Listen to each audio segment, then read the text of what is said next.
تو مسلم فی پر قبضہ کرنے سے پہلے کسی اور سے کہا کہ 1,00,000 میں سے 50,000 روپے آپ مجھے دے دیں، تو مسلم فی جب مجھے وصول ہوگی تو 25 من آپ کو دے دوں گا، یا یہ کہا کہ میں نے چونکہ یہ چیز 1,00,000 روپے کے عوض خریدی ہے لہٰذا آپ مجھے 1,00,000 روپے دے دیں اور مسلم فی آپ وصول کریں، تو یہ جائز نہیں ہے، کیونکہ یہ مسلم فی میں تصرف ہے اور مسلم فی چونکہ مبی ہے اور مبی میں قبل القبض تصرف جائز نہیں ہوتا۔ قال فإن تقایل السلم، اس عبارت میں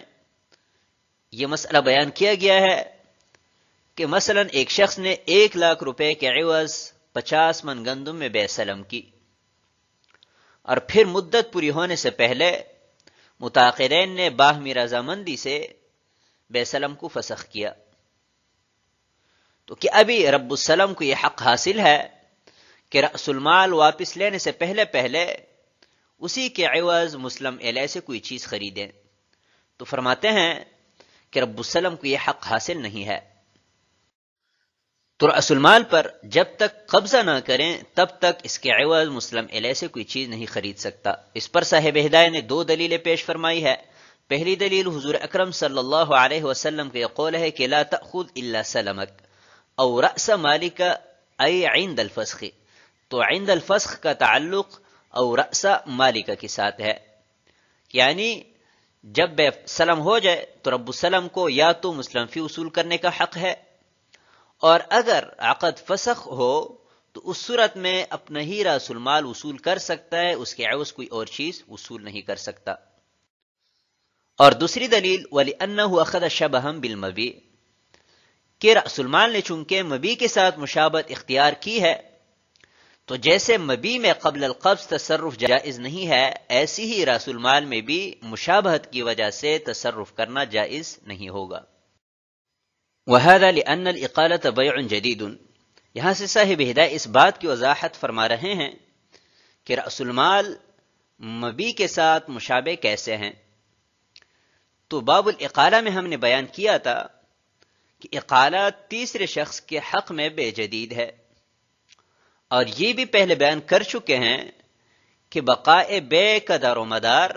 بقائے معقود علیہ پر ہے، یعنی معقود علیہ ہے تو بے باقی رہ سکتی ہے، اور اگر معقود علیہ ختم ہو جائے تو بے باقی نہیں رہ سکتی۔ اور پہلے ہم بیان کر چکے ہیں کہ مسلم فی یہ بے سلم معقود علیہ ہے، لیکن یہاں پر مسئلہ یہ بنا ہے کہ بے سلم کو فسخ کرنے کی وجہ سے مسلم فی ساقط ہو گئی، اور اقالہ تیسرے شخص کے حق میں بے جدید ہے، اور بے کی بقا کا دار و مدار وہ معقود علیہ کی بقا پر ہے، تو ہم مجبور ہوئے کہ ہم رأس المال کو مبی بنائیں تاکہ تیسرے کے حق میں اقالہ بے جدید بن سکیں۔ لأنه دین مثلہ، تو ہم نے رأس المال کو مبی اس لیے بنایا کہ جیسے مبی دین ہے یعنی مسلم فی، تو ایسی ہی رأس المال بھی دین ہے، اور دین یہ مبی بن سکتا ہے، تو اس بنا پر ہم نے رأس المال کو مبی بنایا۔ اور پہلے ہم بیان کر چکے ہیں کہ مبی میں قبل القبض تصرف جائز نہیں ہے، تو جیسے مبی میں تصرف جائز نہیں ہے ایسے اس کی شبیہ میں بھی قبل القبض تصرف جائز نہیں ہوگا۔ الا انه لا يجب قبضه في المجلس، یہ ایک سوال مقدر کا جواب ہے کہ اقالہ تیسرے شخص کے حق میں بے جدید ہے، اور یہ اقالہ بے سلم کا اقالہ ہے، تو تیسرے شخص کے حق میں بھی یہ جو بے جدید ہے یہ بھی بے سلم ہوگی، اور بے سلم میں رأس المال پر مجلس عقد میں قبضہ شرط ہوتا ہے، لہٰذا یہاں پر بھی رأس المال پر مجلس عقد میں قبضہ ہونا چاہیے۔ اس کا جواب صاحب ہدایہ نے یہ دیا ہے کہ رأس المال پر مجلس عقد میں قبضہ اس بے سلم میں شرط ہے کہ جو من کل الوجوہ بے سلم ہو، یعنی ہر کسی کے حق میں وہ بے سلم ہو، اور اقالہ یہ صرف اور صرف تیسرے شخص کے حق میں بے جدید ہے، اور متعاقدین کے حق میں یہ فسخ ہے، تو اس اعتبار سے من کل الوجوہ بے سلم نہیں ہے، لہذا ابتداءً قبضہ بھی شرط نہیں ہے۔ وفیہ خلاف ظفر، اور امام ظفر رحمہ اللہ تعالی اور امام شافعی رحمۃ اللہ علیہ ہماری ذکر کردہ مسئلے میں اختلاف کرتے ہیں، وہ فرماتے ہیں کہ بے سلم کے اقالہ کے بعد رب السلم کو یہ حق حاصل ہے کہ قبل القبض رأس المال کے عوض کوئی چیز خریدے، اور دلیل وہ یہ دیتے ہیں کہ جب بے فسخ ہو گئی کہ رأس المال مسلم علیہ کے پاس دین ہے، تو جیسے دیگر دیون کے عوض کوئی چیز خریدی جا سکتی ہے، ایسی ہی اس دین کے عوض بھی قبضہ کرنے سے پہلے رب السلم کے حق حاصل کے کوئی چیز خریدے۔ والحجت علیہ ما ذکرناہ، صاحب ہدایہ فرماتے ہیں کہ جو حدیث اور عقلی دلیل ہم پہلے بیان کر چکے وہ امام ظفر رحمۃ اللہ علیہ پر حجت ہے کہ حضور اکرم صلی اللہ علیہ وسلم نے فسخ کے وقت صرف اور صرف اپنے رأس المال واپس لینے کا حق رب السلم کو دیا ہے، اور دوسری دلیل کہ رأس المال چونکہ مبی کے مشابہ ہوا ہے، تو جیسے مبی میں قبل القبض تصرف جائز نہیں ہے، ایسی ہی رأس المال میں بھی قبل القبض تصرف جائز نہیں ہے۔ آتے ہیں اگلی عبارت کی طرف، قال ومن اسلم فی کر حنطۃ فلما حل الاجل اشترى المسلم الیہ من رجل کرا وامر رب السلم بقبضه قضاء لم يكن قضاء، وإن أمره أن يقبضه له ثم يقبضه لنفسه فاكتاله له ثم اكتاله لنفسه جاز، لأنه اجتمعت الصفقتان بشرط الكيل فلا بد من الكيل مرتين لنهي النبي عليه الصلاة والسلام عن بيع الطعام حتى يجري فيه الصاعان، وهذا هو محمل الحديث على ما مر، والسلم وإن كان سابقا لكن قبض المسلم فيه لاحق، وأنه بمنزلة ابتداء البيع لأن العين غير الدين حقيقة، وإن جعل عينه في حق حكم خاص وهو حرمة الاستبدال فيتحقق البيع بعد الشراء۔ اور اگر کسی شخص نے ایک کر گندم میں بے سلم کی، پھر جب مدت پوری ہوئی تو مسلم علیہ نے کسی شخص سے ایک کر گندم خرید کر رب السلم کو حق کی ادائیگی کے لیے قبضہ کرنے کا حکم دیا، تو یہ حق ادا نہیں ہوگا، اور اگر حکم دیا کہ پہلے اس کے لیے قبضہ کریں پھر اپنے لیے قبضہ کریں، تو رب السلم نے پہلے مسلم علیہ کے لیے ماپا اور پھر اپنے لیے ماپا، تو یہ جائز ہے، کیونکہ کیل کے شرط کے ساتھ دو صفقہ جمع ہوئے ہیں، لہٰذا دو مرتبہ ماپنا ضروری ہے، کیونکہ حضور اکرم صلی اللہ علیہ وسلم نے غلوں کی بے سے منع فرمایا ہے یہاں تک کہ اس میں 2 صاع جاری ہو، اور یہی حدیث کا محمل ہے جیسے کہ پہلے گزر چکا۔ اور بے سلم اگرچہ پہلے ہوئی ہے لیکن مسلم فی پر قبضہ بعد میں ہوا ہے، اور مسلم فی پر قبضہ کرنا یہ ابتدائے بے کے حکم میں ہے، کیونکہ عین در حقیقت دین کا غیر ہے، اگرچہ ایک خاص حکم یعنی استبدال کی حرمت کے پیش نظر عین کو دین قرار دیا گیا ہے، پس خریدنے کے بعد بے متحقق ہوگی۔ قال ومن اسلم فی کر حنطۃ، اس عبارت میں مسئلہ بیان کیا گیا ہے کہ مثلا ایک شخص نے زید سے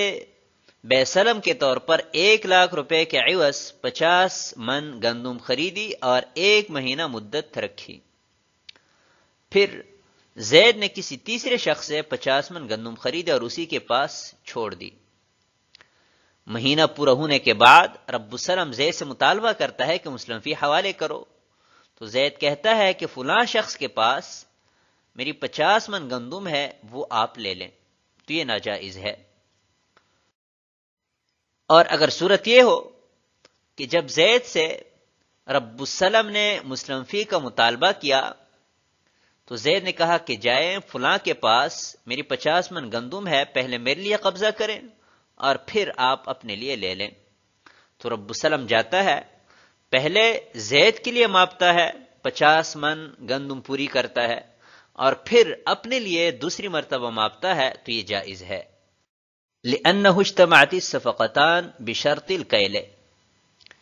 یہاں سے صاحب ہدایہ علت بیان فرما رہے ہیں کہ 2 صفقات جمع ہوئی ہے، پہلا صفقہ زید اور رب السلم کے مابین ہے اور وہ بشرط الکیل ہے، یعنی 50 من گندم میں بے سلم ہوئی ہے، اور دوسرا صفقہ زید اور تیسرے شخص کے مابین ہے اور وہ بھی بشرط الکیل ہے کیونکہ وہ 50 من گندم ہے۔ تو اب اس صورت میں 2 مرتبہ ماپنا یہ ضروری ہے، کیونکہ حضور اکرم صلی اللہ علیہ وسلم نے اناج کی بے سے منع فرمایا ہے یہاں تک کہ اس میں 2 صاع جاری ہو، یعنی جب 2 صاع جاری ہوں گے اس کے بعد اناج میں تصرف کرنا جائز ہوگا اور آگے فروخت کرنا جائز ہوگا۔ تو ہمارے اس معاملہ میں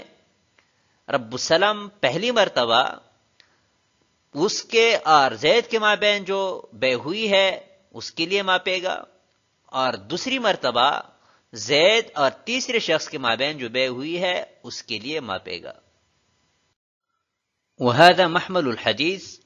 اور یہی مفہوم کہ جو ہم نے بیان کیا حدیث کا ہے، جیسا کہ مرابحہ اور تولیہ میں پہلے گزر چکا ہے۔ وَالسَّلَمُ وَإِنْ كَانَ سَابِقًا، یہ ایک سوال مقدر کا جواب ہے۔ سوال یہ ہے کہ آپ حضرات نے فرمایا کہ یہاں پر 2 صفقات جمع ہوئی ہے اور یہ ہمیں تسلیم نہیں ہے، کیونکہ رب السلام اور زید کے مابین بے سلم پہلے ہوئی ہے، اور پھر زید اور تیسرے شخص کے مابین جو بے ہوئی ہے بعد میں ہوئی ہے، تو یہ دونوں بیعات الگ الگ ہوئی ہے، لہذا اجتماع ہم تسلیم نہیں کرتے۔ اس کا جواب یہ ہے کہ بے سلم اگرچہ پہلے ہوئی ہے لیکن مسلم فی پر قبضہ بعد میں ہو رہا ہے، تو یہ ایسا ہے گویا کہ ابھی بے سلم ہو رہی ہے، تو اس اعتبار سے 2 عقود جمع ہوئی ہے، لہذا 2 مرتبہ کیل کرنا یہ ضروری ہے۔ لأن العین غیر الدین حقیقتاً، یہ بھی ایک سوال مقدر کا جواب ہے۔ سوال یہ ہے کہ رب السلام نے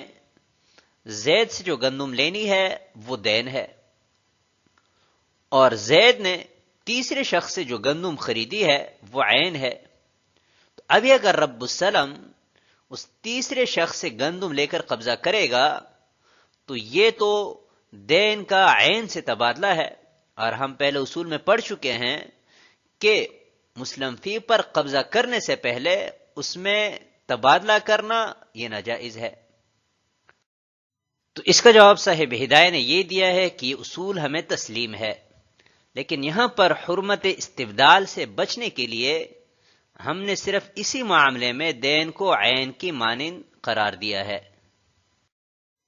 آتے ہیں اگلی عبارت کی طرف۔ قال وَإِن لَّمْ يَكُنْ سَلَمًا وَكَانَ قَرْضًا فَأَمَرَهُ بِقَبْضِ الْكُرِّ جَازَ لأن القرض إعارة ولهذا ينعقد بلفظ الإعارة فكان المردود عين المأخوذ مطلقا حكما فلا تجتمع الصفقتان۔ اور اگر یہ معاملہ سلم کا نہ ہو بلکہ قرض کا ہو، اور قرض خواہ قرض دینے والے کو 1 کر گندم پر قبضہ کرنے کا حکم دے تو یہ جائز ہے، اس لیے کہ قرض یہ عاریت ہے، یہی وجہ ہے کہ قرض اعارہ کے لفظ سے منعقد ہو جاتا ہے۔ پس جو واپس کیا گیا ہے یہ وہی عین مأخوذ ہے حکمن، لہذا 2 صفقے جمع نہیں ہوں گے۔ وَإِن لَّمْ يَكُنْ سَلَمًا، اگر صورت یہی ہو لیکن معاملہ سلم کا نہ ہو بلکہ قرض کا ہو، یعنی ایک شخص نے کسی کو 50 من گندم بطور قرض دی، اور پھر قرض لینے والے نے کسی تیسرے شخص سے 50 من گندم خریدی، اور قرض دینے والا قرض لینے والے کے پاس جاتا ہے کہ مجھے اپنا قرض واپس کرو، تو قرض لینے والا حکم دیتا ہے کہ آپ فلاں شخص کے پاس جائیں، ان کے پاس میرا 50 من گندم ہے وہ اصول کر لیں، اور قرض دینے والا جاتا ہے اس سے گندم اصول کرتا ہے، تو یہ جائز ہے۔ لأن القرض اعارۃ، اس کی دلیل یہ ہے کہ قرض اعارہ ہے، کیونکہ اعارہ کے لفظ سے بھی منعقد ہو جاتا ہے، اور اعارہ میں وہی چیز واپس کی جاتی ہے کہ جو بطور عاریت لی گئی ہے۔ تو یہاں پر قرض لینے والے نے جب قرض دینے والے سے کہا کہ فلاں تیسرے شخص سے آپ گندم اصول کرو، اور قرض دینے والے نے وہ گندم اصول کی، تو یہ گویا وہی گندم ہے کہ جو قرض دینے والے نے قرض لینے والے کو دی تھی، لہٰذا ان دونوں کے مابین کوئی بے نہیں ہے۔ بے صرف اور صرف قرض لینے والے اور تیسرے شخص کے مابین ہوئی ہے، لہٰذا 2 صفقات کا اجتماع نہیں ہے۔ تو جب 2 صفقات جمع نہیں ہوئی ہے تو 2 مرتبہ کیل ضروری نہیں ہے، ایک ہی مرتبہ کیل کیا گیا تو بس یہ کافی ہے۔ قال ومن اسلم فی کر، اس عبارت پر انشاءاللہ آنے والے سبق میں بات کریں گے، تو آج کے سبق کو ہم اسی پر ختم کرتے ہیں۔ والسلام علیکم ورحمۃ اللہ وبرکاتہ۔